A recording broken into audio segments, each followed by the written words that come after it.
Phải chỉ ngày đó mình đừng yêu nhau thì hai trái tim sẽ như lúc nào. Hạnh phúc là khi vì nhau vượt qua muôn ngàn nỗi đau. Phải cố mạnh mẽ nhìn người ra đi, phải ngước mắt đi như chẳng có gì. Người đã từng quá quen thuộc bỗng xa lờ.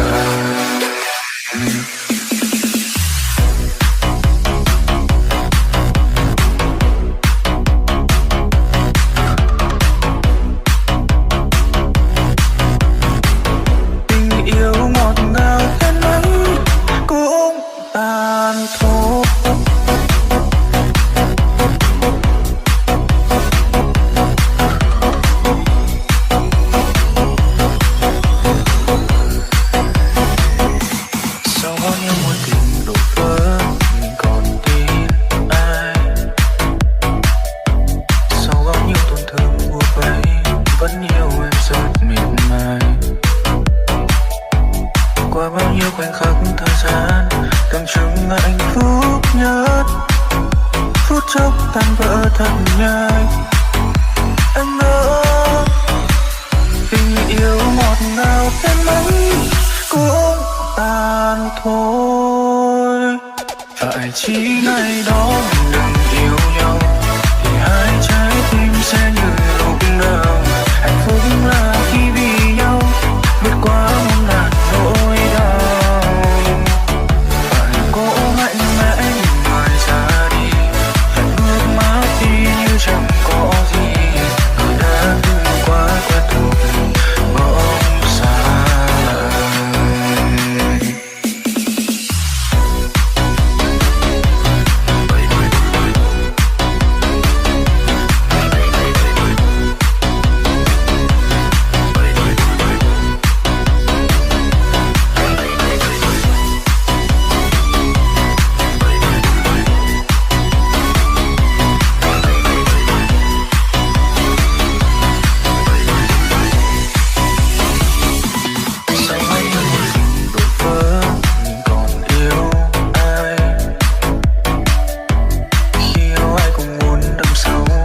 Sao không ai ở lại, đi qua bao khoảnh khắc thời gian ngỡ như không thể cách rời. Buồn đau này anh chôn giấu, ai thấu tình yêu ngọt ngào đến mấy cũng tan thôi.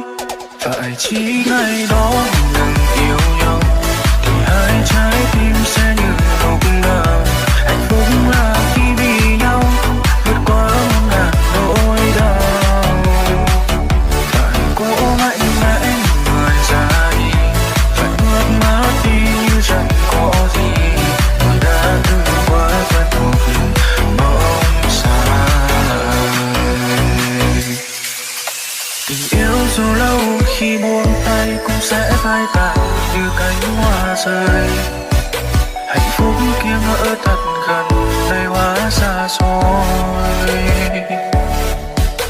Vì yêu nên người ta đến, hết yêu nên tình sẽ chết.